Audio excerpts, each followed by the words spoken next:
প্রিয় দর্শক, দেশ টিভির নিয়মিত অনুষ্ঠান দেশের কথা দশের কথায় আপনাদেরকে স্বাগত জানাচ্ছি। আমি নজরুল কবির। আপনারা জানেন যে এই অনুষ্ঠানে আমরা সমকালীন বিভিন্ন বিষয় নিয়ে কথা বলে থাকি।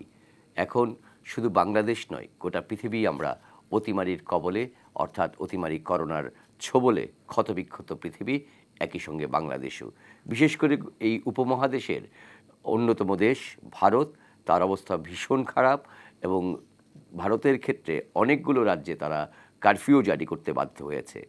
আজ গণমাধ্যমে খবর বেরিয়েছে যে বেশ কয়েকটি প্রদেশে পাকিস্তানও তার অন্যতম শহরগুলোতে সেখানে লকডাউন দিতে তারা বাধ্য হয়েছে, কারণ তাদেরও মৃত্যুর সংখ্যা প্রতিদিন উপরে চলে গেছে। বাংলাদেশে যদিও আজকে আমাদের স্বাস্থ্য অধিদপ্তরে পাঠানো তথ্যক্রমে গত 24 ঘন্টায় 77 জন মারা গেছে। গত এক সপ্তাহের তুলনায় এই সংখ্যা অনেকটা কম, কিন্তু এবং শনাক্ত হয়েছে নতুন করে 2955 জন। এবং এই সংক্রমণের হার স্বাস্থ্য অধিদপ্তর দাবি করছে যে 10.48% হয়েছে। যদিও শনাক্তকরণ এবং পরীক্ষা নিয়ে নানা রকম কথা রয়েছে, যে একদিকে লকডাউন চলছে, অন্যদিকে মানুষের মধ্যে আগ্রহ কমেছে, শনাক্তকরণের জায়গায় তারা বাসায় নিজেদের মতো করে করোনা প্রতিরোধের চেষ্টা করছেন। এরকম বাস্তবতায় টেস্ট করানোর পরিমাণও কমে গেছে। আজকে 28 এপ্রিল, গত 2 সপ্তাহ লকডাউনের পর আজ আবার প্রজ্ঞাপন জারি করা হয়েছে। লকডাউন আরও 1 সপ্তাহ বাড়ানো হয়েছে, গণপরিবহন বন্ধ রাখা হয়েছে। তবে লকডাউন শেষ হওয়ার 3 দিন আগে থেকেই রাজধানী সহ সারা দেশে দোকানপাট, শপিং মল খুলে দেওয়া হয়েছে। এবং দোকানপাট, শপিং মল রাজধানীর ক্ষেত্রে 10টা থেকে 9টা এবং সারা দেশে 10টা থেকে 8টা পর্যন্ত খোলা রয়েছে। সামনে আসছে ঈদকে কেন্দ্র করে আবারও মানুষের যাতায়াত বাড়তে পারে এবং এই দোকানপাট খোলার কারণে মানুষের মধ্যে চলাচল বেড়েছে নিঃসন্দেহে, এবং সেই ক্ষেত্রে সংক্রমণের ঝুঁকি সামনে আরও বেড়ে যেতে পারে। বাংলাদেশের জনস্বাস্থ্যবিদরা মতামত রাখছেন। এই সমস্ত কিছু মিলিয়ে সামনের 1 সপ্তাহ পর আমরা আসলে কোন দৃশ্যপটে যাচ্ছি, আমাদের প্রতিষেধক যেটি অর্থাৎ টিকার কথা বলা হচ্ছিল, টিকা বাংলাদেশে ইতিমধ্যে সরকারের পক্ষ থেকে প্রথম ডোজ দেওয়া অ্যাস্ট্রাজেনেকা বন্ধ করা হয়েছে, কারণ টিকার সংকট রয়েছে। আজকে দুটো খবর রয়েছে যে চীনের এবং রাশিয়ারটা গতকালকে অনুমোদন হয়েছে, আজকে চীনের সিনোফার্ম সেই টিকাটিও বাংলাদেশের অনুমোদন দিয়েছে ওষুধ অধিদপ্তর জরুরি ব্যবহারের প্রশ্নে। এছাড়াও মন্ত্রিসভা কমিটি বাংলাদেশের ওষুধ কোম্পানিগুলোর মাধ্যমে চীনের এবং রাশিয়ার টিকাগুলো উৎপাদনে যাওয়া যায় কিনা তার একটা নীতিগত সিদ্ধান্ত তারা অনুমোদন দিয়ে রেখেছে। কিন্তু কোন কোন কোম্পানির সক্ষমতা আছে, কারা এটা করতে পারবে, সে বিষয়ে এখনও সিদ্ধান্ত হয়নি। এই সমস্ত বিষয় নিয়ে আলোচনা করার জন্য আজকে আমরা আমাদের আলোচনার শিরোনাম ঠিক করেছি করোনা, সামনের দৃশ্যপট। আর এই বিষয়ে আলোচনা করার জন্য আমাদের সঙ্গে যুক্ত রয়েছেন 3 জন অতিথি। সুদূর অস্ট্রেলিয়া থেকে যুক্ত হয়েছেন আমাদের সঙ্গে জনস্বাস্থ্যবিদ এবং Foundation for Doctor Safety Rights and রেসপন্সিবিলিটিজের চেয়ারম্যান ডক্টর আবুল হাসনাত মিল্টন। সঙ্গে রয়েছেন অধ্যাপক ডাক্তার Hasan Mahmud Reza, dean, school of health and life sciences, North South বিশ্ববিদ্যালয়, এবং সঙ্গে রয়েছেন সিপিডির গবেষণা পরিচালক ডক্টর খন্দকার গোলাম মোয়াজ্জেম। আপনাদের 3 জনকে দেশের কথা দশের কথায় স্বাগত জানাচ্ছি। ডাক্তার আবুল হাসনাত মিল্টন, আপনাকে দিয়ে শুরু করতে চাই। আপনি বাংলাদেশের শুরু থেকে, করোনার কালের থেকে এবং পৃথিবীর প্রেক্ষাপটেও আপনার অনেক বেশি পর্যবেক্ষণ রয়েছে। জনস্বাস্থ্যবিদ হিসেবে আপনার কাছ থেকে জানতে চাই, সামনে বাংলাদেশের যেই দৃশ্যপট, আপনি খুব নিবিড়ভাবে বাংলাদেশের খবর রাখেন, আমাদের সেই দৃশ্যপটটি কতখানি আশাব্যঞ্জক? লকডাউন তো আরও 1 সপ্তাহ বাড়ল। ধন্যবাদ নজরুল কবির এবং আপনার মাধ্যমে দেশ টিভির দর্শকদের। এই মুহূর্তে আমরা একটা খুব ক্রিটিক্যাল মোমেন্টে বসে আছি। আমাদের পার্শ্ববর্তী দেশ ভারত ভীষণভাবে ক্ষতবিক্ষত, এবং যেহেতু আমরা সীমান্ত এলাকা ভাগ করি ভারতের সাথে, সেহেতু আমরা একটা সম্ভাব্য ঝুঁকির ভেতরে আছি। এই সম্ভাব্য ঝুঁকি এ কারণেই বলছি যে যদি আমরা এটি মাথায় রাখি তাহলে আমাদের প্রস্তুতি নিতে সুবিধা হয়। যেহেতু টিকাদান শুরু হয়ে গেছে বাংলাদেশে, এবং টিকাদানের যখন টিকা থাকে না বা টিকা জনগোষ্ঠীর বড় অংশকে দেওয়া হয় না, সেই মুহূর্তে একটা বিকল্প হলো লকডাউন। তো লকডাউনের একটা মজার ব্যাপার হলো যে লকডাউন যেদিন থেকে আপনি শুরু করবেন তার ১-২ দিনের মধ্যেই আপনি তার একটা প্রতিফলন দেখতে পারবেন যে number of newly detected case, যে নতুন সংক্রমণের হার তখন থেকেই কমার দিকে থাকে। এটি শুধু বাংলাদেশ না, বিভিন্ন দেশের উপাত্ত বিশ্লেষণ করলে আমরা এই ট্রেন্ডটা দেখতে পারি।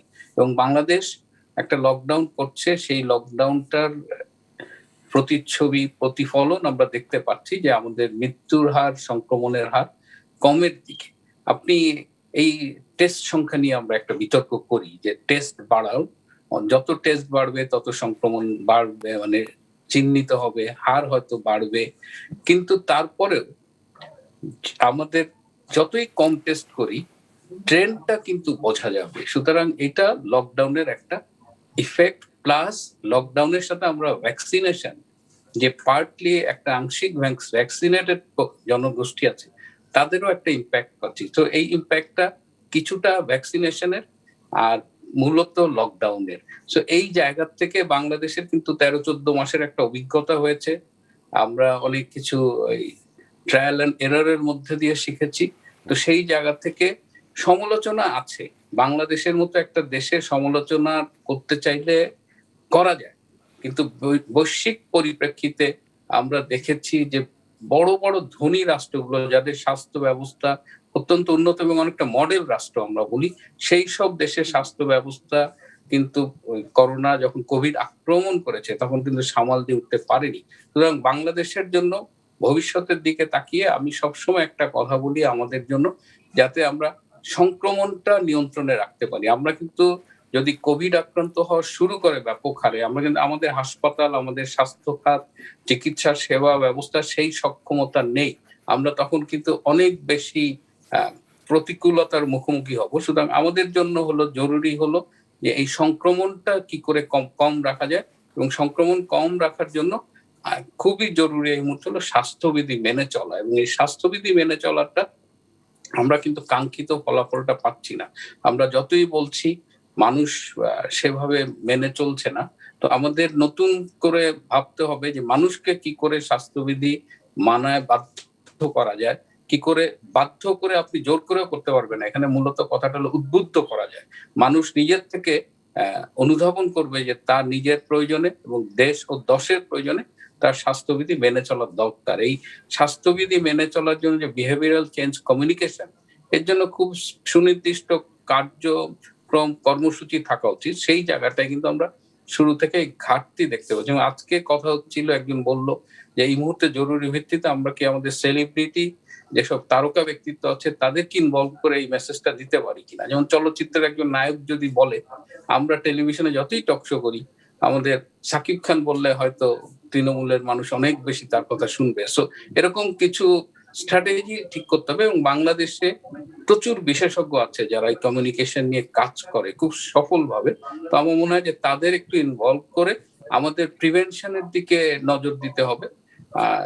কিউরেটিভ বা ট্রিটমেন্ট সাইডের চেয়ে, কারণ ট্রিটমেন্ট দিয়ে আমরা আসলে কুলিয়ে পারবো না। তো অনেক ধন্যবাদ আবুল হাসান মিল্টন। ফিরবো আবার আপনার কাছে, আবার ফিরবো অধ্যাপক ডক্টর হাসান মাহমুদ রেজা আপনার কাছে আসতে চাই। শুনছিলেন ডক্টর আবুল হাসান মিল্টনের ভাষ্য, যে জায়গাটায় উনি ইন্ডিকেট করলেন যে সংক্রমণ নিয়ন্ত্রণে রাখা ছাড়া অন্য কোনো বিকল্প নেই আমাদের সামনে। আসলে এখন ভারতের ভেরিয়েন্ট নিয়ে কথা হচ্ছে, ভারতের সাথে আমাদের সীমান্ত যোগাযোগ বন্ধ ঘোষণা করা হয়েছে 2 সপ্তাহের জন্য। তবুও এর মধ্যেই আমাদের পণ্য আমদানি রপ্তানি করতে হচ্ছে। আবার যেই অসচেতনতার কথা বলছিলেন মানুষের, কোনো ভারতে যারা গিয়েছিলেন বাংলাদেশে থেকে চিকিৎসার জন্য বা অন্য কোনো প্রয়োজনে, তাদের অনেকেই বাংলাদেশে এসে হাসপাতালে না থেকে, আইসোলেশনে না থেকে, কোয়ারেন্টাইনে না থেকে পালিয়ে গিয়েছিলেন, তাদেরকে আবার ধরে আনতে হচ্ছে। এরকম একটি বাস্তবতা আছে। সামনের দৃশ্যপটটি আপনি কেমন দেখতে পাচ্ছেন? কারণ সামনে ঈদ আছে। ধন্যবাদ আপনাকে। ঈদ সামনে রেখেই আমাদের অনেক ধরনের প্রস্তুতি নেবার কথা ছিল, এবং সেই কারণেই তার আগে লকডাউন দিয়ে যদি সংক্রমণ কমানো যেত সেটা একটি ভালো উপায় হতো। কিন্তু আমরা যেটা দেখলাম যে লকডাউন, প্রথম লকডাউন, দ্বিতীয় লকডাউন, তৃতীয় লকডাউন, কথা আসছে আগের লকডাউনের চেয়ে পরের লকডাউন আরো বেশি স্ট্রিক্ট হবে, হার্ড হবে। কিন্তু বস্তুত আমরা যা দেখছি গণমাধ্যমে, সেটি নিশ্চিত করে বলা যাচ্ছে না যে এটি আসলেই হার্ড লকডাউনের মধ্যে আমরা আছি। অন্যদিকে আমার মনে হয় যে ডক্টর মোয়াজ্জেম এ ব্যাপারে বলবে জীবন জীবিকার যে বিষয়টি আছে সেই বিষয়টি সামনে রেখে সরকার একটা মধ্যপন্থা অবলম্বন করেছে, যেখানে স্বাস্থ্যগত বিষয়টাও কিছু ছাড় দেওয়া হয়েছে, অন্যদিকে মানুষের রুটি রোজগারের পথটি কিছুটা ওপেন করা হয়েছে। তো এই ধরনের একটা বাস্তবতায় সবসময় একটা ঝুঁকি থেকেই যায়। কিছুক্ষণ আগে ডক্টর মিল্টন বলছিলেন, আমি শুনছিলাম যে লকডাউনের কথা কিংবা এই যে বিষয়গুলো আছে quarantine, isolation, these are all social measures. এখন যখন কোনো অতিমারি বা মহামারীর বিষয়টি সামনে আসে তখন কিন্তু আমাদের এই লকডাউন একটি কার্যকরী পন্থা এটি প্রমাণিত হয়েছে। এবং লকডাউন দিয়েই কিন্তু পশ্চিমা দেশগুলো, ইউরোপিয়ান কান্ট্রিজ গুলো তাদের যে ব্যাপক সংক্রমণ সেটাকে তারা কমিয়ে আনতে পেরেছে এবং সেই সমস্ত দেশে এখন ভ্যাকসিনেশন চলছে। তো লকডাউন হচ্ছে একটি social measure, at the same time vaccination হচ্ছে একটি মেডিকেল ইন্টারভেনশন। এই দুটোকে যখন আমরা একসাথে রান করতে পারবো তখনই আমরা ইফেক্টিভলি এই সংক্রমণের গতিকে নিচের দিকে আনতে পারবো এবং একসময় এই টোটাল ডিজিজটাকে আমরা কন্টেইন করতে পারবো। আসলে কন্টেইনমেন্ট একটা বড় ফ্যাক্টর। আপনি যে কথা বললেন যে ভারতে যে ভ্যারিয়েন্টটা এরই মধ্যে আমরা দেখেছি, সেই ভ্যারিয়েন্ট কিন্তু মানে এই অল্প সময়ের মধ্যে 17টি দেশে অলরেডি এটা ট্রান্সমিটেড হয়ে গেছে। সুতরাং আগামী কয়েকদিনের মধ্যে যে অনেকগুলো দেশে যাবে না, এই কথা নিশ্চিত করে বলা যাচ্ছে না। আর আমরা যেভাবে আমাদের বর্ডার গুলোকে ক্লোজ করেছি, সেটিও কিন্তু ওই অর্ধেক ক্লোজ অবস্থায় রয়ে গেছে। আজকে আমি টিভি রিপোর্টিং এ যেটা দেখলাম যে সেখান থেকে যে পণ্যবাহী ট্রাকগুলো আসছে, সেই ট্রাকগুলোর যে ড্রাইভার বা হেল্পার যারা আছে তাদের কিন্তু এই কোভিড টেস্টিং এর কোনো কিছু সেভাবে করা হচ্ছে না। তারা এপারে এসে এপারের জনগণের সাথে স্বাভাবিকভাবে মিশছে, কথা বলছে, চায়ের দোকানে বসে আড্ডা দিচ্ছে। তো এরকম একটা পরিস্থিতিতে মানে খুব সহজেই কিন্তু এই ভাইরাসটা ট্রান্সমিশন হয়ে যেতে পারে। আর এখন এই ভাইরাস সম্পর্কে আমরা আরো অনেক নতুন নতুন তথ্য জানছি। আগে যেটা আমরা বলছিলাম যে ক্লোজ কন্ট্যাক্টে থাকলে ড্রপলেটস এর মাধ্যমে এটা ট্রান্সমিট হতে পারে। এখন কোনো কোনো তথ্য আমাদেরকে বলছে যে এটি এয়ারবর্ন ডিজিজ, অর্থাৎ এটা অ্যারোসলের মাধ্যমে, অর্থাৎ মানুষ, একজন ইনফেক্টেড পারসন যদি কোনো কাফ না করে, কোনো স্নিজিং না করে, হাঁচি কাশি না দিলেও স্বাভাবিক কথাবার্তার মধ্য দিয়ে কিন্তু অ্যারোসল আকারে এটি আরেকজনের কাছে চলে যেতে পারে এবং আমরা বুঝতে পারবো না। 2-3 মিটারের ব্যবধানে আমরা যারা অবস্থান করব তাদের মধ্যে কিন্তু এটা যেতে পারে। তবে এটি বেশিরভাগ ক্ষেত্রে হয়ে থাকে যখন ইনডোরে আমরা থাকি, যেখানে ভেন্টিলেশনটা জি, প্রপার থাকে না। কিন্তু ওপেন এয়ারে এটির সম্ভাবনা খুব কম। জি। তারপরও আমাদের এই লকডাউন প্রথার যদি আমরা বা এই মেজার্স গুলো স্ট্রিক্টলি না নিই, বিশেষ করে এয়ারপোর্ট এবং যে সমস্ত ল্যান্ড পোর্ট গুলো আছে সেখান থেকে, তাহলে শুধু ইন্ডিয়ান ভ্যারিয়েন্টস না, অলরেডি বাংলাদেশে এখন সবগুলো ভ্যারিয়েন্টস কিন্তু আমরা ডিটেক্ট করতে পেরেছি এবং ভবিষ্যতে এটি আরো হতে পারে। সুতরাং আমাদের এখন থেকে অনেক বেশি সোশ্যাল মেজার্স নিতে হবে আর ভ্যাকসিন পাবার ব্যাপারে তো অবশ্যই অনেক আমরা তৎপরতা ভ্যাকসিনের প্রসঙ্গটি বাড়াতে নিয়ে হবে। আসবো আলোচনায়, সেটার পরে আমরা একটু ডক্টর খন্দকার গোলাম মোয়াজ্জেমের কাছে আসতে চাই যে এই লকডাউন তো আসলে চূড়ান্ত কোনো সমাধান নয়। পৃথিবীর কোনো দেশই দীর্ঘমেয়াদে লকডাউন দিয়ে টিকে থাকতে পারেনি। আমরা গত বছর যে এই লকডাউন বা বিধিনিষেধ যেভাবেই নাম দিই না কেন অথবা সাধারণ ছুটি বলি না কেন, সেটা দিয়েও আমাদের অর্থনৈতিক বুনিয়াদটাকে মোটামুটি একটা জায়গায় রাখতে পেরেছিলাম। এখন এই রোজার মাসকে কেন্দ্র করে আমরা দেখি যে অর্থনীতির বাজারে নানা রকম কেনাকাটার মধ্য দিয়ে অর্থনীতির সচলতা একটু বেড়ে যায়। আপনার গবেষণা থেকে আপনি নিশ্চয়ই আরও ভালো বলতে পারবেন যে এই লকডাউনের কারণে আরও বেশি করে আমাদের নেতিবাচক জায়গা তৈরি হচ্ছে কিনা, একদিকে জীবিকা আর একদিকে জীবনের ঝুঁকি। আপনার বিশ্লেষণটা একটু শুনতে চাই। ধন্যবাদ।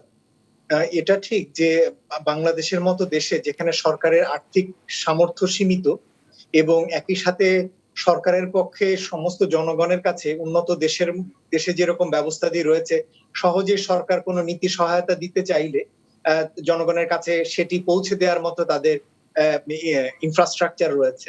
কিন্তু আমাদের দেশে সেই সীমাবদ্ধতাটা রয়ে গেছে এবং সরকারের আর্থিক সামর্থ্যও আসলে সীমিত। ফলে সে কারণেই কিন্তু গত বছর প্রথম ঢেউয়ের পরপরই সরকার ঝুঁকি নিয়ে অর্থনীতি উন্মুক্ত করেছিলেন এবং যেহেতু বাংলাদেশে সৌভাগ্যবশত সংক্রমণ এবং মৃত্যু ঝুঁকি তুলনামূলকভাবে আমাদের কম হয়েছে, ফলে আমরা সেই ঝুঁকি নেয়ার কারণে আমরা কিছুটা উপকার নিতে পেরেছি আর্থিকভাবে হলেও। এই পর্যায়ে এসেও সরকার কিন্তু দ্বিতীয় ঢেউয়ের সময়ও যেটি সরকার ওই একই বিবেচনা নিয়েছেন যে মানুষের জীবিকার তাগিদে যেহেতু সরকার আর্থিক সামর্থ্য যতটুকু আছে সেটি দিয়ে সকলের কাছে পৌঁছানো যাবে না এবং সামর্থ্য সীমিত, সুতরাং সীমিত আকারে অর্থনৈতিক কর্মকাণ্ড বজায় রেখে কিভাবে সংক্রমণ এবং মৃত্যু ঝুঁকি কমিয়ে আনা যায়, এরকম একটি মোডালিটি নিয়ে আসলে সরকার কাজ করেছেন এই সময়কালে। আমি বলবো যে আমার লেখালেখিতে আমরাও সেটা বলার চেষ্টা করেছি যে হ্যাঁ, আমাদের আর্থিকভাবে যে ধরনের পরিস্থিতি, তাতে এই ধরনের কার্যক্রম বজায় রাখতে হবে, পাশাপাশি হয়তো আমাদের এটার ঝুঁকি কিভাবে কমিয়ে আনা যায়। এবং আগের বিশেষজ্ঞ দুজনই বলেছেন যে কিভাবে আসলে সংক্রমণ কমিয়ে আনার জন্য যে ব্যবস্থা দিই, সামাজিক যে সমস্ত ব্যবস্থা দিই, এই জিনিসগুলোর উপরে গুরুত্ব দেওয়া। কিন্তু তার থেকে আরেকটা বড় যে উপলব্ধি সাধারণ মানুষের মধ্যে ঢুকে গেছে, সেটি আসলে আমি বলবো যে সামগ্রিক পরিস্থিতির জন্য কিছুটা নেতিবাচক। সেটি হলো যে প্রথম ঢেউয়ের পরে যখন ঝুঁকি নিয়ে সবাই উন্মুক্ত ভাবে চলেছেন, মনে করেছেন বাংলাদেশে কোভিড কমে যাচ্ছে, দ্বিতীয় ঢেউয়ের পরে এখন সাধারণ মানুষের ভিতরে সম্ভবত এরকম একটি উপলব্ধি এসছে যে কোভিড সহসা যাচ্ছে না এবং বাংলাদেশে কোভিড আরো বেশ কিছু কাল থাকবে। সুতরাং মানুষকে কোভিড এর ভিতরেই চলাচল করতে হবে, সেটি আসলে জীবন জীবিকা হোক, সেটি স্বাভাবিক চলাফেরা হোক এবং সামাজিক ভাবে চলাফেরা হোক। সুতরাং সকলের ভিতরে এরকম একটি বোধ থেকে এখন সকলে কিন্তু চলাফেরা করছে। ফলে সেই জায়গাটির কারণে কিন্তু আমাদের জন্য একটু সামনের দিকে ঝুঁকি রয়েছে এবং আমরাও বুঝতে পারছি যে এক ভেরিয়েন্ট যাবার পরে অন্য আরেক ভেরিয়েন্ট আসবে। এরকম যখন পরিস্থিতি, তখন দীর্ঘমেয়াদে আমাদের এখন পরিকল্পনা করার সময় যে যদি কোভিড আগামী 2 বছরের মতো সময়কাল থাকে, আমি যদি ধরে নেই, অনুমান করি, বিশেষজ্ঞরা আছেন তারা আরো ভালো বলতে পারবেন যে ভ্যাকসিন দিয়ে কতটুকু তাড়াতাড়ি এটা নিয়ন্ত্রণে আনা যাবে, অথবা এটা কি অন্যান্য সংক্রামক ব্যাধির মতো বেশ কিছুকাল থাকবে কিনা। যদি ধরেই নি 2 বছরের মতো এটি থাকবে, তাহলে কিন্তু সরকারেরও ওরকম প্রস্তুতি দরকার হবে। অর্থাৎ কিছুদিন পরপরই এরকম সাময়িক কালের জন্য লকডাউন দিতে হবে, আবার কিছুদিন পরপর উন্মুক্ত করতে হবে। এরকম একটি কিন্তু মিক্সড মেথডে এই জিনিসটি চলবে এবং পাশাপাশি হয়তো ভ্যাকসিন দেওয়ার কার্যক্রম আবার অব্যাহত রাখতে হবে। সুতরাং তখন কিন্তু মানুষের আর্থিক সামর্থ্যের মধ্যে কিন্তু চাপটি আরো বেশি পড়বে। সুতরাং সেই প্রেক্ষাপটে কিন্তু কিভাবে সরকার সাধারণ মানুষের কাছে আর্থিক সহায়তাগুলো সীমিত আকারে হলেও কিছুদিন পরপরই কিন্তু পৌঁছে দেওয়ার প্রয়োজন হবে। শুধুমাত্র এই 35 লক্ষ লোককে 2,500 টাকা করে দিলে চলবে না। এই দরিদ্র মানুষ প্রায় 1,70,00,000 পরিবার, তাদের কাছে কিভাবে এই সামর্থ্য, মনে করেন বছরে প্রায় 3 থেকে 4 বার পৌঁছে দেওয়ার প্রয়োজন হবে। সেটি আপনি 2,500 টাকা হোক বা 2,000 টাকা হোক, যতটুকু সামর্থ্য সরকারের আছে সেটি কিন্তু পৌঁছে দেওয়ার প্রয়োজন হবে। কিন্তু সেই ইনফ্রাস্ট্রাকচারটি সরকারের এখনো প্রস্তুত হয়নি। সুতরাং মানসিকভাবে সরকারের ওই অবকাঠামোটি তৈরি করার এখন দরকার হবে যে কোভিড আগামী আরো 2 বছরের মতো থাকবে বা 3 বছরের মতো থাকবে ন্যূনতম হলেও, এবং এই সময়কালে ভ্যাকসিন দিয়ে স্বাস্থ্য সুরক্ষা, সামাজিকভাবে মাস্ক পরিধান করা এবং একই সাথে অর্থনৈতিক কর্মকাণ্ড চলা, আবার কখনো কখনো লকডাউন দিয়ে বন্ধ রাখা, এই সবকিছুই মিক্সড মেথডে জিনিসপত্রগুলো আগামী দিনে আমাদেরকে পরিচালনা করবার মতো একটা মানসিক প্রস্তুতি সরকারের দিক থেকে এবং সাধারণ মানুষের মধ্যেও ওই একই রকমের প্রস্তুতি থাকা দরকার। অনেক ধন্যবাদ খন্দকার গোলাম মোয়াজ্জেম, আপনি অনেকগুলো জায়গা একদম পিন পয়েন্ট করেছেন যে এই যে দীর্ঘমেয়াদী পরিকল্পনার কথা, এটি আমরা গত বছরও একইভাবে শুনছিলাম যে দীর্ঘমেয়াদী পরিকল্পনা না নিলে যে 1 বছরের জায়গায় দ্বিতীয় বছর থাকতে পারে। এই যে আজকে আমরা দ্বিতীয় বছরে যখন পাড়া দিলাম এবং যখন দ্বিতীয় ঢেউটি আসলো, সেই সময়ে আবারও সেই জীবিকার প্রশ্নের জায়গাটি সামনে চলে আসলো। আপনি বলছিলেন যে একটা মিক্সড মেথডে আমাদেরকে এগোতে হবে। আমি ডক্টর আবুল হাসান মিল্টন আপনার কাছে আসতে চাই। আমরা লক্ষ্য করেছিলাম গত প্রথম ঢেউ যদি আমরা বলি, সেই সময়টায় আপনি অনেকগুলো পরামর্শ জনস্বাস্থ্যবিদ হিসেবে সামাজিক যোগাযোগ মাধ্যমে দিয়েছেন, সরকারের অনেক মহলে দিয়েছেন, যেগুলোর পরবর্তীতে কিছু কিছু জায়গায় আমরা দেখেছি সরকার সেগুলো গ্রহণ করে কিছু পজিটিভ জায়গা তৈরি হয়েছিল। আপনার কাছ থেকে একটু জানতে চাচ্ছি যে আজকে যেই বাস্তবতায় আমরা পড়তে যাচ্ছি, সংখ্যাটা হচ্ছে বাংলাদেশের মানুষের যেহেতু একটি বড় অংশ সীমান্ত ভারতের সঙ্গে আমাদের রয়েছে, এবং সংখ্যার জায়গাটা হচ্ছে যে এই ভেরিয়েন্ট বাংলাদেশে আসলে অনেকবার মিউটেটেড হয়ে এইরকম ভেরিয়েন্টটি তৈরি হয়েছে, সেটি আমাদের জন্য সংক্রমণ অনেক দ্রুত ছড়াবে। এইরকম একটি সংখ্যার জায়গা থেকে এই যে 1 সপ্তাহ পর আবার হয়তো আমাদের এই বিধিনিষেধগুলো শিথিল হবে, ঈদকে কেন্দ্র করে মানুষের আসা যাওয়া বাড়বে এবং মানুষের জীবিকার প্রয়োজনেও মানুষ নামবে, তখনকার প্রস্তুতি আমাদের কী নেওয়া উচিত, যেটি ইমিডিয়েট একটি পরিকল্পনা কেমন হওয়া উচিত, সমন্বিত পরিকল্পনা, এবং একই সঙ্গে আমরা সামনে দীর্ঘমেয়াদী কী পরিকল্পনা নিতে পারি। জনস্বাস্থ্যবিদদের সঙ্গে কি মনে হয় আপনার, যারা অর্থনৈতিক কর্মকাণ্ডের সঙ্গে যুক্ত, তাদের সঙ্গে একটা সমন্বয়ের অভাব আছে কিনা আমাদের পরিকল্পনায়? ধন্যবাদ। এটা খুবই গুরুত্বপূর্ণ এবং তাত্ত্বিক একটি বিষয়। এটা সমন্বয়ের ঘাটতি আমরা অনেক সময় লক্ষ্য করেছি। কারণ আমাদের একটা জনস্বাস্থ্য সমস্যাকে নিয়ন্ত্রণে আনার জন্য নেতৃত্ব দেয় জনস্বাস্থ্য বিশেষজ্ঞরা। সেই জায়গায় আমরা ঘাটতি দেখছি এবং যাদের স্বাস্থ্য নিয়ে কথা বলবার কথা না, তারা জনস্বাস্থ্য নিয়ে কথা বলছে। এটা বাংলাদেশের মডেল, কিন্তু এটা আমরা দেখিনি। তো স্বভাবতই যেটা আপনি বলছিলেন যে আমরা শুরু থেকেই খুব সোচ্চার ছিলাম আমাদের সংগঠন এফডিএসআর এর পক্ষ থেকে, এবং সরকার একটু দেরিতে হলেও অধিকাংশ পরামর্শ গ্রহণ করেছে। তো এখন সরকার জানে যে তার অর্থনীতিকে কিভাবে তাকে সেভ করতে হবে এবং কতটুকু চেক এন্ড ব্যালেন্স করবে। কারণ এখানে জনস্বাস্থ্যেরও একটা বিষয় আছে, অর্থনীতিরও একটা বিষয় আছে। আমরা কোনোটা এককভাবে নিতে পারবো না। আমার ধারণা যেভাবে আমরা টিকা দিতে আগাচ্ছি, আমরা 2022 সাল এইভাবে যাব। কিন্তু টিকা যদি আমরা বাড়াতে পারি, টিকার কাভারেজটা যদি বাড়াতে পারি, তাহলে কিন্তু আমাদের লকডাউনের উপর নির্ভরতা অনেক কমে যাবে। সামনে ঈদ আসছে, ঈদে গণপরিবহন যেহেতু বন্ধ, অনেকেই বাড়ি যাবে, এবং এইখানে গতবারের অভিজ্ঞতায় দেখেছি যে মানুষগুলো এই যে এভাবে বাড়ি যায়, যারা একটু নিম্ন মধ্যবিত্ত বা নিম্নবিত্ত পরিবারে, তাদের আক্রান্তের হার কিন্তু মানে টেস্ট রেজাল্ট অনুযায়ী তাদের সংক্রমণের হার তাদের ভিতরে কম ছিল।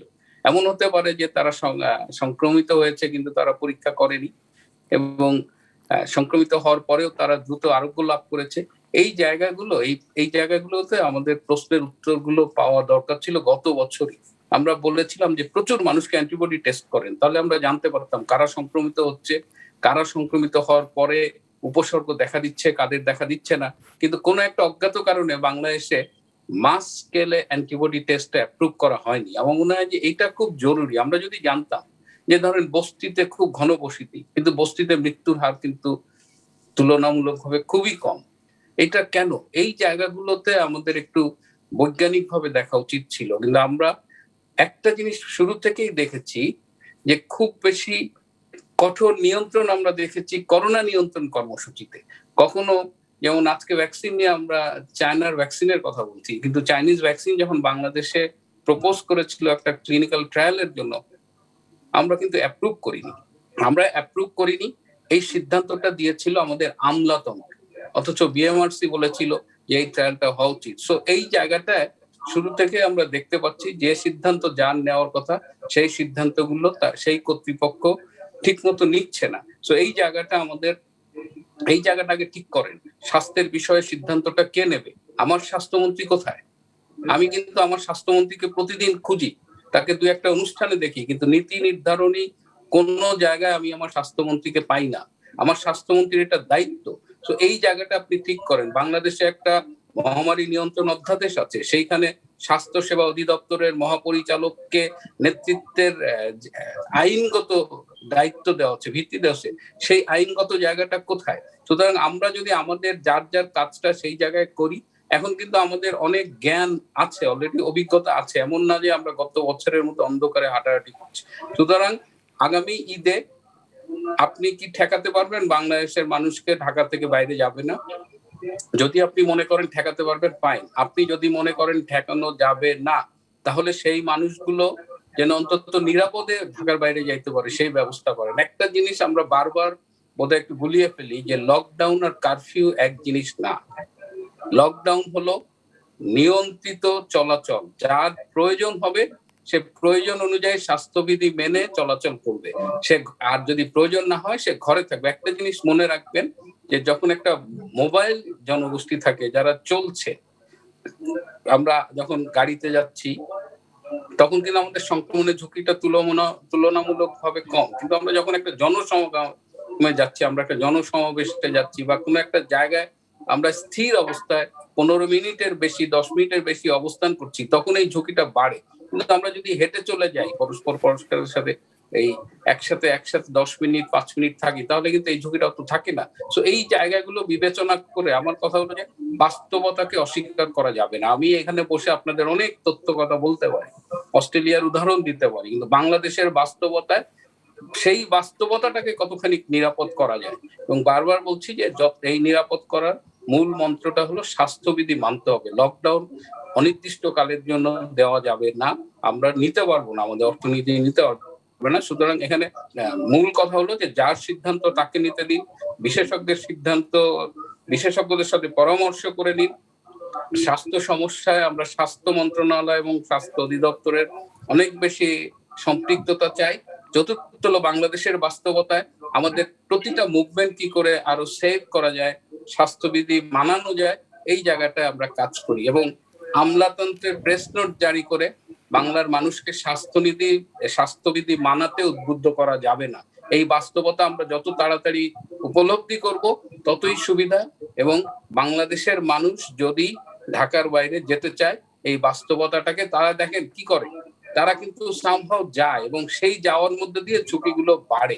কিন্তু আমাদের কাছে এই মুহূর্তে ডাটা নেই যারা ঢাকায় এভাবে ঢাকার বাইরে ঈদে যায় তারা কি আসলেই আক্রান্ত বেশি হয় কিনা। কারণ এখন পর্যন্ত আমরা দেখতে পারি এটা অনেকটা শহর কেন্দ্রিক জিনিস।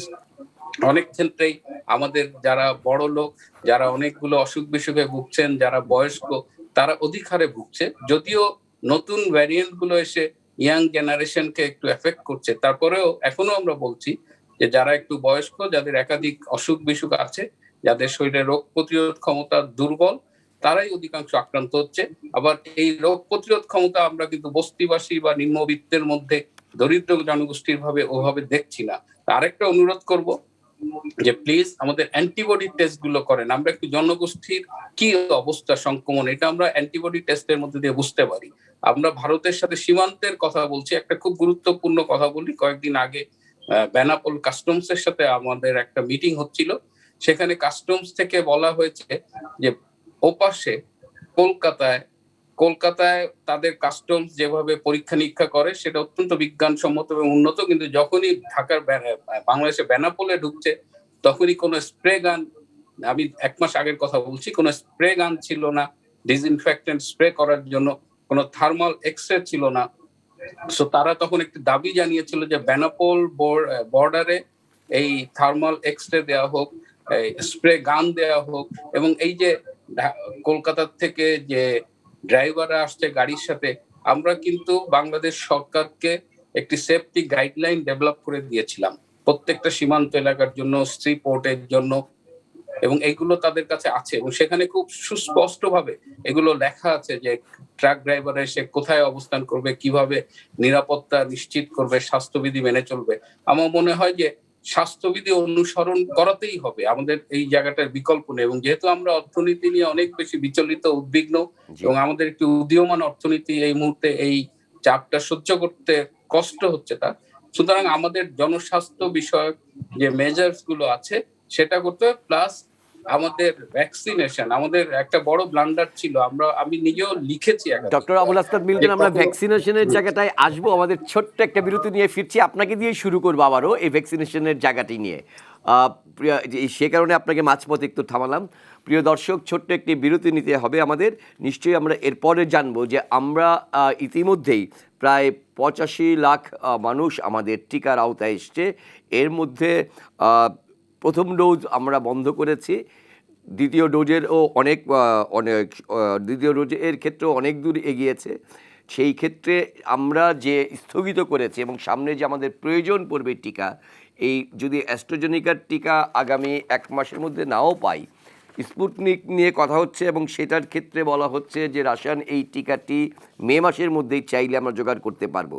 কিন্তু টিকা কিনতে হলে অর্থ প্রয়োজন পড়বে এবং সেই অর্থমূল্যও নেহাত একেবারে কম না। বাংলাদেশ সরকার নীতিগতভাবে সিদ্ধান্ত নিয়েছে যে টিকা দেওয়া হবে বিনে পয়সায় সাধারণ মানুষকে, এবং প্রথম প্রাথমিক পরিকল্পনা ছিল 9.5 কোটি মানুষকে টিকার আওতায় আনার। বাস্তবতা হলো এখনও পর্যন্ত আমরা 1 কোটি মানুষকেও আনতে পারিনি। সেই সব বিষয় নিয়ে আলোচনা করব। সহকর্মীরা যেটি বলেছেন যে যেই প্রশ্নটি তাদের কাছেও বারবার বাংলাদেশের সাধারণ মানুষ করছে যে আমাদের টিকা সংকট যেহেতু ইতিমধ্যে দেখা দিয়েছে এবং নতুন আরও 2 টিকা আসছে, সেই ক্ষেত্রে যারা ইতিমধ্যে প্রথম ডোজ নিয়েছেন কিন্তু দ্বিতীয় ডোজের টিকা যদি না পান, তাহলে রাশিয়ান যে স্পুটনিক ভি কিংবা চীনের যেই টিকাটির কথা বলা হচ্ছে, এই দুটো টিকা নেওয়ার ক্ষেত্রে অর্থাৎ টিকার মিক্সিংয়ের ক্ষেত্রে সমস্যা রয়েছে কিনা, পৃথিবীর কোনো দেশে টিকা মিক্সিং হয়েছে কিনা, এই বিষয়গুলো নিয়েও একটু আপনার বক্তব্য জানতে চেয়েছেন। ধন্যবাদ। এটা নিয়ে আজকাল আলোচনা হচ্ছে মিক্সিং। জি, যতদূর আমি জানি এবং যতদূর আলোচনা হয়েছে যে একদম কিছু না নেওয়ার চেয়ে মিক্সিং নেওয়াটা ভালো, কারণ এই এরকম উদাহরণ টিকাগুলো কি আছে আলটিমেটলি পৃথিবীতে কোথাও? মানে আমরা একটু এরকম এটা ইতিমধ্যে হয়েছে। গবেষণা পর্যায়ে আছে, খুব মাস স্কেলে নাই, কারণ যারা যেটা নিয়েছে তারা মোটামুটি ওই প্রস্তুতি নিয়েই নেমেছে, কিন্তু মিক্সিং এর সমস্যা হওয়ার কথা না। আর অস্ট্রাজেনেকা যে আর আসবে না অক্সফোর্ড ভ্যাকসিনটা, এটাও এমন কিন্তু বলা যায় না, কারণ আমি ধারণা করি যে এটাও আমরা পাবো। যারা প্রথম ডোজটা নিয়েছে তারা যদি 3 মাস পরে নেয় তাহলে আরো ভালো রেজাল্ট পাবে 2 মাসের থেকে।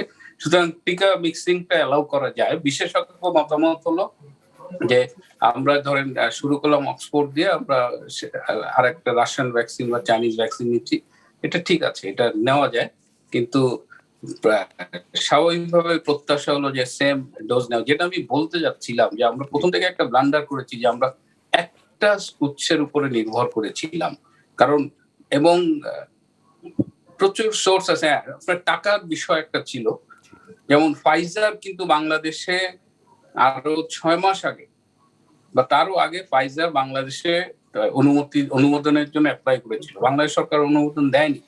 ফাইজার বলেছে যে এটা প্রিজার্ভ করতে -70°C লাগে, এই ইনফ্রাস্ট্রাকচার বাংলাদেশে নেই। কিন্তু বাংলাদেশে এই ইনফ্রাস্ট্রাকচারটা 1-1.5 মাসের মধ্যে ডেভেলপ করা যেত, নেই বলে আমরা আটকে গিয়েছিলাম, আমরা সক্ষমতাটা তৈরি করিনি। আর একটা কথা আপনি বলার চেষ্টা করেছিলেন যে অনেক টাকার দরকার হয়, আমি আপনাকে ইনশিওর করছি যে ভ্যাকসিন কেনার জন্য টাকার কোনো সমস্যা হবে না, এবং সরকার যদি চায় বিভিন্ন আন্তর্জাতিক প্রতিষ্ঠান টাকার লোন দেওয়ার জন্য বসে আছে, অনুদান দেওয়ার জন্য বসে আছে। এমনকি বেসরকারি খাত যদি টিকা আমদানি করতে চায়, বেসরকারি খাতের জন্য স্বল্প সুদে দীর্ঘমেয়াদী ঋণের ব্যবস্থা আছে। সো অর্থ ভ্যাকসিনেশনের জন্য কোনো সমস্যা না, এখানে সিদ্ধান্ত গ্রহণটা হলো মূল বিষয়। এবং এই সিদ্ধান্ত গ্রহণে আমরা করোনায় যেটা হয়েছে যে আমরা করোনায় অনেক বেশি সিদ্ধান্তহীনতায় ভুগেছি। এই ভোগার কারণই হলো আমরা বিশেষজ্ঞের মতামতের উপরে নির্ভর করিনি, আমরা বারবার থেকে শিখেছি। তো আমার মনে হয় আর যদি আমরা টিকা উৎপাদনের দেশে উৎপাদন করতে পারি, এটা খুব দরকার। এই কারণে যেমন করোনার একটা সম্ভাবনা রয়েছে যে করোনা পৃথিবী থেকে চলে যাবে না। করোনা একটা যেমন ইনফ্লুয়েঞ্জা, ফ্লু কিন্তু রয়ে গেছে, আমরা অনেকেই প্রতি বছর ভ্যাকসিন নেই। করোনা এমনও হতে পারে যে করোনা এপিডেমিক ফর্ম থেকে আমরা বলি এন্ডেমিক ফর্মে, যে আমাদের দেশে কিছুটা মানে এরকম মহামারী পর্যায়ে নাই, কিন্তু স্বাভাবিক অনেক অসুখ বিসুখের সাথে কোভিড ও আমাদের সাথে হয়তো রয়ে গেছে। সেক্ষেত্রে এই টিকার প্রয়োজন ভবিষ্যতে অনেক বছরই হতে পারে। সুতরাং আমরা যদি দেশে উৎপাদন করতে পারি সেটা বেস্ট হবে। তো আমার কাছে মনে হয় যে এই মুহূর্তে খুব জরুরি ভিত্তিতে ফাইজার এবং অন্যান্য ভ্যাকসিন যেগুলো আনার সুযোগ আছে, সেই অনুমোদনগুলো সরকার দিক। অন্তত সরকারি উদ্যোগের পাশাপাশি বেসরকারি উদ্যোগেও কিন্তু ভ্যাকসিন আনতে পারে। অনেক ধন্যবাদ ডাক্তার আবুল হাসনাত মিল্টন। আজকে একটি তথ্য ডাক্তার হাসান মাহমুদের যে আপনার কাছে ফেরার আগে আরেকটি তথ্য একটু জানিয়ে রাখতে চাই। আজকে কিন্তু ভারতের পক্ষ থেকে অর্থাৎ সেরাম ইনস্টিটিউটের যে আরেকটি টিকা রয়েছে সেটি হচ্ছে কোভ্যাক্সিন, সেই কোভ্যাক্সিনের ট্রায়ালের ব্যাপারেও কিন্তু আনুষ্ঠানিকভাবে বাংলাদেশের কাছে চিঠি দেওয়া হয়েছে এবং প্রস্তাব করা হয়েছে যে বাংলাদেশ যদি ট্রায়ালের অনুমতি দেয় এবং প্রয়োজন বোধে বাংলাদেশ মেড ইন বাংলাদেশ লিখে কোড আনকোড বলছি যে প্রয়োজনে যৌথভাবে তার উৎপাদনের প্রস্তাবও দিয়েছে। সেই ক্ষেত্রে হচ্ছে যে আমরা টিকার ক্ষেত্রে দেখা যাচ্ছে এখন যে যদি বাংলাদেশের পক্ষ থেকে যেটা গ্লোব বায়োটেক বাংলাদেশের প্রতিষ্ঠান একটি করছিল, তারাও ট্রায়ালের জন্য অনেক দিন যাবৎ চেষ্টা করছে, কিন্তু সেটি কি এক অদৃশ্য কারণে সেটাও আটকে আছে।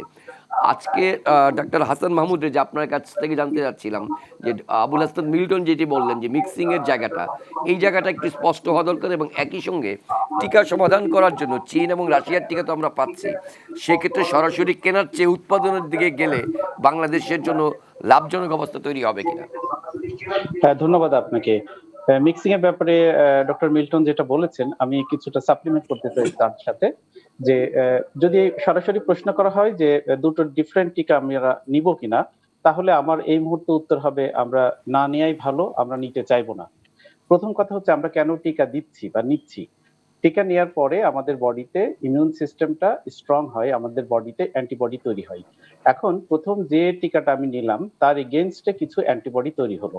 সেই অ্যান্টিবডির পরিমাণটা যথেষ্ট হয় না। আর সে কারণেই দ্বিতীয় ডোজ কিংবা বুস্টার ডোজ আমরা আরো তৃতীয় ডোজও আমরা নিতে পারি। এখন আপনি প্রথমে একটা ভ্যাকসিন নিলেন, দ্বিতীয় ডোজে বা বুস্টার ডোজে আপনি আরেকটি ভ্যাকসিন নিলেন। তাহলে এই দুটো ভ্যাকসিনের যে মেইন কম্পোনেন্ট অ্যান্টিজেন যেটাকে টার্গেট করে বডিতে আসলে অ্যান্টিবডি তৈরি হয়, সে দুটো যদি ভিন্ন হয়ে যায় তবে আপনার দুটো ভিন্ন অ্যান্টিবডি তৈরি হবে। তাহলে কি দাঁড়াচ্ছে? প্রথম ভ্যাকসিনের এগেইনস্টে কিছু পরিমাণ অ্যান্টিবডি হচ্ছে, দ্বিতীয় ভ্যাকসিনের এগেইনস্টে আবার কিছু অ্যান্টিবডি হচ্ছে। কিন্তু দুটো মিলে 100% হচ্ছে এ কথা বলা যাবে না, কারণ দুটো ভিন্ন অ্যান্টিবডিজ। সে কারণে ইমিউনোলজিক্যাল পয়েন্ট অফ ভিউ থেকে একই ভ্যাকসিনের দুটি ডোজ নেয়াই শ্রেয় এবং সেভাবে আসলে আমাদের বিশেষজ্ঞ মহল তাই মনে করে। WHO কিন্তু এ ব্যাপারে ক্লিয়ার বলেছে যে দুটো ডোজ আমরা যেন ভিন্ন ভ্যাকসিন না নিই এবং বিভিন্ন আমি যে পয়েন্টটা বললাম এটা বৈজ্ঞানিক বিশ্লেষণ। আমরা যদি যথেষ্ট পরিমাণ অ্যান্টিবডি তৈরি করে সুরক্ষা আনতে চাই তাহলে একই ভ্যাকসিনের দুটো ডোজ আমাদের নেওয়া উচিত। এখানে আরেকটি কথা বলা যায় যে এই ভ্যাকসিনের যে টেকনোলজি এখন ব্যবহার করা হচ্ছে, ডিএনএ টেকনোলজি ব্যবহার করা হচ্ছে, অন্য কোনো জায়গাতে এমআরএনএ টেকনোলজি ব্যবহার করা হচ্ছে। তো এই দুটোর মিক্স করার আসলে কোনো যুক্তি আমি খুঁজে পাই না, কারণ দুটো ডিফারেন্ট ভ্যাকসিনে দুটো ডিফারেন্ট অ্যান্টিবডি তৈরি হবে, যেটি আসলে আমরা সুরক্ষার ক্ষেত্রে কথা বিবেচনা করলে এটি তেমন ফল দিবে না। তো এটি হচ্ছে আবার পরিষ্কার ধারণা। ভ্যাকসিন যদি আমরা দুটো না পাই তাহলে কি করব? একটা ভ্যাকসিন দিয়েও কিন্তু এখনো পর্যন্ত যথেষ্ট সুরক্ষা আসে, কারণ খুব লেটেস্ট যে অ্যানালাইসিস আমাদের কাছে আছে সেটি বলছে যে অ্যাস্ট্রাজেনেকার ভ্যাকসিন দেবার পরে প্রথম ডোজ নেবার পরে 22 দিন থেকে 3 মাস এই সময়কালীন স্টাডি বলছে যে 76% এফিকেসি পাওয়া গেছে। এবং আপনি যদি দ্বিতীয় টিকা আর অ্যাস্ট্রাজেনেকা নাই পান তাহলে আমাদের কি করতে পারি? আমরা আরো ৩-৪ মাস অপেক্ষা করে নতুন যে টিকা আসতেছে সেই নতুন টিকার আমরা দুটি ডোজ কিন্তু নিতে পারি। আচ্ছা। এমন কথা নাই যে এই টিকাটা নিলে আমরা ৬ মাস পরে আরেকটা টিকা নিতে পারবো না, এরকম কোনো কথা নাই। কারণ একটা টিকার এগেইনস্টে এক ধরনের অ্যান্টিবডি হচ্ছে। আর যেহেতু ভাইরাসের ভ্যারিয়েশন হচ্ছে, মিউটেশন হচ্ছে, সুতরাং আমাদের এক বা একাধিক ভ্যাকসিন নেওয়ার প্রয়োজন কিন্তু পরবর্তীতে আসতে পারে, সেটা আমাদের মাথায় রাখতে হবে। অনেক ধন্যবাদ হাসান মাহমুদ রেজা। মানুষের আরেকটি কথা জি। একটু বলে যাই জি যে ফাইজারের ভ্যাকসিন যে কথাটা বলা হচ্ছিল যে এখন কিন্তু কোভ্যাক্সের আন্ডারে বাংলাদেশে 1 লাখ ভ্যাকসিন আসতেছে এবং এই ভ্যাকসিন সংরক্ষণের জন্য ইতিমধ্যে স্বাস্থ্য অধিদপ্তর কিন্তু তাদের ওই সংরক্ষণ ব্যবস্থা অনেক বেশি এক্সপ্যান্ড করেছে, যেটি খুব দ্রুত শেষ হয়ে যাবে। এবং আপনি জানেন এডিবি $950 মিলিয়ন আমাদেরকে সহায়তা দিচ্ছে এই ভ্যাকসিন রিলেটেড কার্যক্রমকে সামনে নেবার জন্য। জি। এবং শেষে যে কথাটা বলতে চাই যে ঢাকাকে যদি আমরা আসলে কন্টেইন করতে পারি, অর্থাৎ এই ঈদের সময় যদি আমরা ঢাকা থেকে লোকদের বের হতে না দিই তাহলেই কিন্তু সংক্রমণ আমরা আমাদের কন্ট্রোলে রাখতে পারবো। এই বিষয়টি মাথায় রাখবে আশা করি আমাদের নীতি নির্ধারক যারা আছেন। অনেক ধন্যবাদ ডাক্তার আপনাকে। হাসান মাহমুদ রেজা। সাধারণ মানুষের কাছে যে জাতীয় প্রশ্নগুলো এখন ঘুরে বেড়াচ্ছিল সেই সমস্ত প্রশ্নগুলোর উত্তর নিশ্চয়ই পাওয়া গেছে। আমরা শেষের দিকে গিয়ে আবুল আস্তাদ মিল্টনের কাছে আরেকবার ফিরবো, যে আপনি যেহেতু ভিন্নমত পোষণ করেছিলেন মিক্সিংয়ের প্রশ্নে, ওনার কাছ থেকে জবাবটা আবার শুনতে চাইব।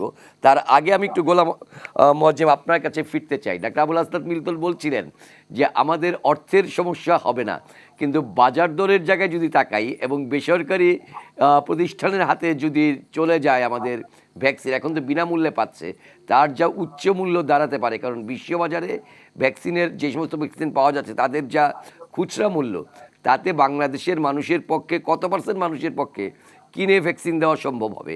আপনার কাছ থেকে জানতে চাচ্ছি যে বাংলাদেশের অর্থনীতিতে আলাদা চাপ পড়বে কিনা। দেখুন, বাংলাদেশের মানুষের ইতিমধ্যেই অভিজ্ঞতা রয়েছে যে তার আউট অফ পকেট এক্সপেন্ডিচার, যেটি স্বাস্থ্য খাতে বলা হয়ে থাকে যে দক্ষিণ এশিয়ার ভিতরে বাংলাদেশের মানুষের দ্বিতীয় সর্বোচ্চ পরিমাণ অর্থ ব্যয় করতে হয়। দুর্ভাগ্যজনকভাবে এই কারণে যে সরকারি খাতে স্বাস্থ্য ব্যবস্থার দুর্বলতার কারণে বেসরকারি খাতের উপরে নির্ভরশীল থেকেই এই ব্যয়টি দাঁড়িয়েছে, ফলে তাদের একটা অভিজ্ঞতা আছে এই ধরনের ব্যয়ের ক্ষেত্রে। তবে ভ্যাকসিনের ক্ষেত্রে তারা এই পরিমাণ ব্যয় করবেন কিনা সেটিও একটি বিষয়, কেননা মনোভঙ্গিগত বিষয় রয়েছে এখানে ভ্যাকসিনের ক্ষেত্রে। আমার কাছে যেটি মনে হয় সেটি হলো যে সরকারের দিক থেকে অন্তত প্রথম প্রথম দফায় সাধারণ জনগণের কাছে যে ভ্যাকসিনটি পৌঁছে দেওয়ার যে রাজনৈতিক অঙ্গীকার, সেই জায়গাটি থেকে সরকার যাতে পিছপা না হয়।